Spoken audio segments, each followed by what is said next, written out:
బీసీల పార్టీ అని చెప్పుకునే టీడీపీ మరోసారి ఆ వర్గాలను మోసం చేసింది. టీడీపీ ప్రకటించిన తొలి జాబితాలో బడుగు బలహీన వర్గాలకు చెందిన అభ్యర్థులకు మరోసారి వెన్నుపోటు పొడిచి చంద్రబాబు తన పెత్తందారీ పోకడలను చాటుకున్నారు. చంద్రబాబు ప్రకటించిన 94 మంది అభ్యర్థుల్లో బీసీలకు కేటాయించిన సీట్లు కేవలం 18 మాత్రమే.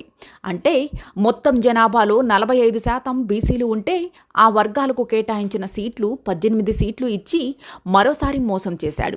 2014లో 43 స్థానాలు బీసీలకు ఇచ్చిన చంద్రబాబు ఇప్పుడు కేవలం 18 సీట్లు మాత్రమే ఇచ్చాడు.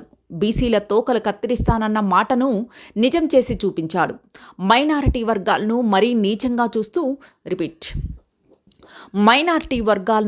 నీచంగా చూస్తూ కేవలం ఒక్క స్థానమే చంద్రబాబు కేటాయించారు.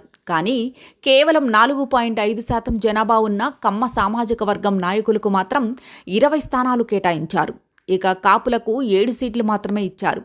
రాష్ట్రంలో 20% పైగా ఉన్న కాపు సామాజిక వర్గాలకు చంద్రబాబు కేటాయించిన సీట్లు కేవలం 7 మాత్రమే. దీంతో కాపు వర్గం నాయకులు చంద్రబాబు తమను మరోసారి మోసం చేశారని ఆగ్రహంతో ఉన్నారు.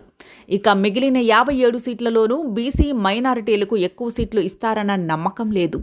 2014 నుంచి 19 మధ్య టీడీపీ అధికారంలో ఉన్నప్పుడు కూడా చంద్రబాబు ఒక్క బీసీని కూడా రాజ్యసభకు పంపకుండా బలహీన వర్గాలను మోసం చేశాడు.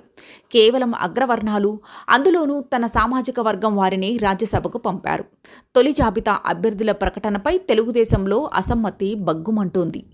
బీకే పార్థసారథికి సీటు ఇవ్వకపోవడాన్ని వ్యతిరేకిస్తూ ఆయన వర్గీయులు ఫ్లెక్సీలను దహనం చేశారు.